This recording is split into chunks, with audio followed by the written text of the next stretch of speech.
Am I the idiot for wanting to dump my fiancé after finding out he's $50K in debt? My partner and I have been together for over 6 years, off and on a few times when we were younger. We met when I was 18 and he was 25. We are now both turning 26 and 33 this fall. I used to think he had his life together because I was living in the house he bought back in 2019, and we had roommates to help pay the rent. He was a bartender and worked in real estate, tried starting his own business, and it just didn't work out. He used to take me on great vacations costing about $5,000 to $6,000 each, and we would have lots of fun together. I thought he had the money to take me. He never bought me fancy gifts until recently, and even then the most extravagant thing I've ever received is a $300 necklace, minus my engagement ring. We bought a second house in my name because I knew that a business deal went bad, and he claimed debt relief. But I was under the impression it was only about $30,000. Our couples counselor has repeatedly asked us to work on combining finances, understanding each other's budget very clearly, and being transparent. He is partially open about it, but never completely, until this last week. We both lost our jobs in the last few weeks, and because of that, I demanded the information. Well, come to find out, he has just over $50,000 in credit card debt. Now granted, I have debt too. $6,000 from a surgery and a few thousand from home renovation expenses, but I have the income to pay it off and still have a small nest egg to cover myself. He said he's not even making more than minimum payments. How will this ever get resolved? I am concerned because he is not more established in his career at 33. I feel like he should be doing better than me, and I am only 25. I worked very hard and did not have a silver spoon in my mouth, go to college on my parents' dime, or have my bills paid ever. I was independent at 17 and have been since. I'm still trying to get my degree by going to classes in the evenings after my 9-to-5 job in my field, which is tech user experience design.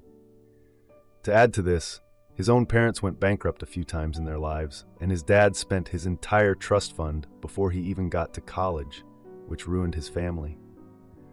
His dad never really had a career, drive, or ambition. I worry that he did not observe certain behaviors growing up, and as a result, he is soft and inexperienced with real life. They sheltered him for as long as possible. Well, his mom did at least, paying his rent and giving him money until he was about 25 or 26. We are just very different. I see how annoyed he gets when I ask him to do manly things like build furniture, help with the yard, or handle heavy-duty jobs with tools and car maintenance. Is breaking off the engagement and telling him to move back into his home with roommates until he can fix his debts a mature response to this? I was hoping to get married and have a certain standard of living, being able to travel often and have a home worth over $800,000 to $1.5 million to raise my kids in. I am hurt and starting to think the life I envisioned for us may not happen. I don't want to make it all about money, but times are tough. And I was raised traditionally, where my dad provided for my mom, and she raised my brother and me. I want the same opportunity for myself, and I feel like my clock is ticking. Should I just settle and help him pay off his debts, accepting that this is the situation and staying with him? Or should I try to detach, take steps back, and live separately until he can get a grip on his financial situation? Now for a few comments before the update. Comment 1. Yeah, he's not compatible with you. He's spending money he doesn't have since his first dollar. He is also getting mad at normal requests. I'm sure you'll find other red flags you've ignored, like going after a teenager who just lost her family and dazzling her with gifts on that list. Send him home and block his number. Comment 2. Until he recovers, no. Get out now. If he's willing to go into that much debt for a new car and to impress you, just leave. He's been lying to you. And God knows what will pop up in the future. It's possible he'll change down the line, but don't wait around for something that might never happen. Now for the update, I'm back with an update on my partner and his financial situation. So much has happened, and I feel like I'm in a completely different place than I was a few months ago. My partner has been slowly working on his finances, and I'm cautiously optimistic about it. After being unemployed for a while, He found a new job with a decent salary. It was a huge relief, not just for him, but for both of us, honestly. I could see he was more motivated to tackle his debts, and he was taking on more responsibilities around the house, which was a nice change. I thought we should celebrate his new job, so I surprised him with a small dinner at our favorite Italian restaurant. We had a great time, and he casually mentioned his plan to tackle his debt more aggressively. I was glad to hear him talk about it, but I didn't press for details because I thought he would share more when he was ready. A week later, we went to my parents' house for a summer barbecue. My partner was invited, and everyone was excited to see him. My dad had been asking about him a lot, and I could see my parents were trying to be supportive. At the barbecue, my dad asked my partner about his job and future plans. My partner confidently shared the details of his new job, but he avoided discussing his debt. I noticed my dad seemed skeptical and exchanged glances with my mom, but I tried to brush it off. Later that evening, I overheard my parents talking privately in the kitchen. They were discussing their concerns about my partner's financial situation and how it might affect me. I wanted to join the conversation, but felt like I was eavesdropping, so I stayed quiet. A few days later, we attended a friend's wedding together. My partner seemed distant and distracted throughout the event, which was unusual for him. I could tell something was off, but I didn't want to ruin the wedding atmosphere by asking. Later, I found him at the bar, talking with another guest about investments. I joined them, and my partner was discussing some risky financial moves. I didn't want to unalive his vibe, but I had to voice my concerns. After the wedding, we had a heated discussion about it. He dismissed my concerns, claiming he was just trying to plan for the future. I felt so frustrated. A week later, we went on a short camping trip to reconnect. We needed some time away from everything. During the trip, my partner received a call from a debt collector, which ruined the mood. I could see the panic in his eyes, and it made me anxious too. He tried to brush it off, saying it was just a misunderstanding and would be resolved. I wanted to believe him, but I couldn't shake the feeling. When we got home, he suggested we take a trip to a tropical destination. For a second, I was excited, but then I remembered our financial situation. We had a tense discussion where I firmly stated we couldn't afford luxury vacations right now. I could see he was getting defensive, insisting he needed a break to recharge. This escalated into a serious argument about our priorities and future plans. We both needed to cool off after that. A few days of silence passed, and I wasn't sure where we stood. Then, my partner surprised me with a detailed plan to pay off his debts. He laid out a budget and timelines, showing how he intended to stick to it. I was shocked, but in a good way. He also suggested we attend a financial seminar together. I was hesitant at first, but I agreed. The seminar opened up new discussions about financial literacy and planning.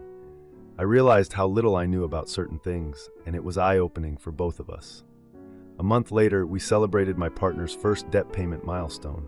It wasn't a huge amount, but it was a start. We hosted a small dinner party with friends to celebrate his progress. It felt good to share the news with our friends. We ended the night discussing future plans, and my partner proposed that we set shared financial goals. It was a huge step for us, and I felt relieved that we were finally on the same page.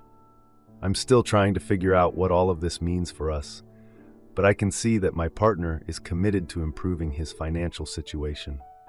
And that matters a lot to me. Things still aren't perfect, but we're working on it together, and that's what counts. Edit. Things have improved quite a bit since my last update. My partner has been actively working on his finances and has made significant progress. He found a stable job and is now more responsible around the house. We celebrated his small debt milestone with friends, and he suggested we set joint financial goals, which I agreed to. Attending a financial seminar together was beneficial, and it sparked important discussions about our future. Now for the next story. Am I the idiot for cutting off my alcoholic ex after he stalked me and sent creepy gifts? We've been dating for about a year. I really do love him and care about him, but he's a pretty intense alcoholic and constantly lies to me, especially about his drinking. I believe the straw that broke the camel's back was a couple of weeks ago when he literally took my card out of my wallet while I was in the shower, used it, and tried to lie to me about it when I was looking for it after the shower. He literally said, "Maybe you left it at the bar last night," knowing full well he used it not even an hour prior. This really upset me because he knows I absolutely do not mind paying for him as I have been while he's been financially struggling, yet he stole from me. Anyway, I decided to end it this Saturday. I have been thinking about it and wanting to do it for quite some time, but haven't really done it because he's a little reckless and I was afraid he would do something stupid. Well, I went to a bar down the street that night and he showed up completely intoxicated, barely able to stand. I was shocked, and the waitress and security guard were talking to him by the time I left. Apparently after that, he fell and hit his head and they called an ambulance. His mom told me this. He's fine and everything. I did go visit him at the hospital the next morning.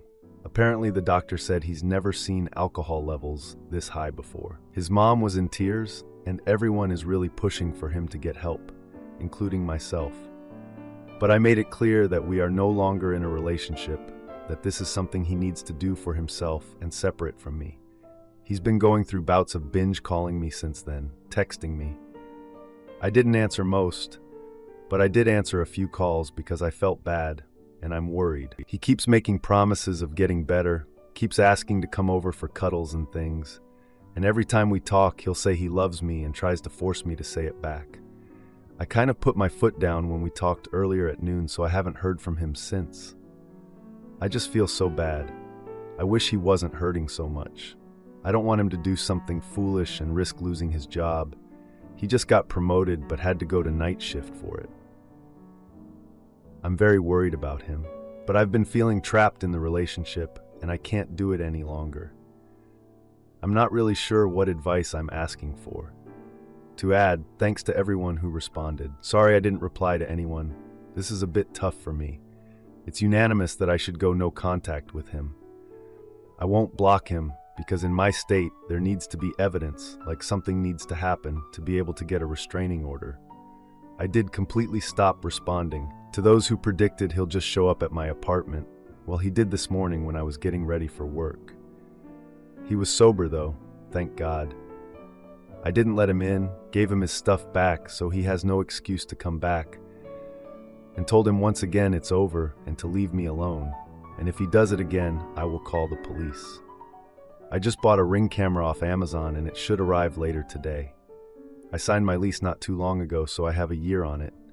It would be super expensive to try and break it. He unfortunately knows where I work and live. I'm very scared. Now, for a few comments before the update. Comment 1. One of your first steps should be cutting off contact. He is your ex, and that necessarily means you cannot be the first line of emotional support for him anymore. He can whine about how sad he is to his own support system. This man stole from you and is a drunken fool. Cultivate some coldness towards him. Block him if you want, but you may want to keep the lines open, but not respond, in case he starts to escalate when he can no longer cry on your shoulder. Evidence is helpful for dealing with drunken fools. Comment 2. You are not responsible for his choices. He is an adult man who makes his own decisions about his own behavior, and it has nothing to do with you. You cannot save him from himself, nor should you sacrifice yourself trying. Move on. Block him. Go out of town with some girlfriends or something. Don't go to places where he knows he can find you. If he chooses self-destruction, you have to understand that it's his choice and not your responsibility. Don't let his mother convince you otherwise. Block her too. Now, for the update.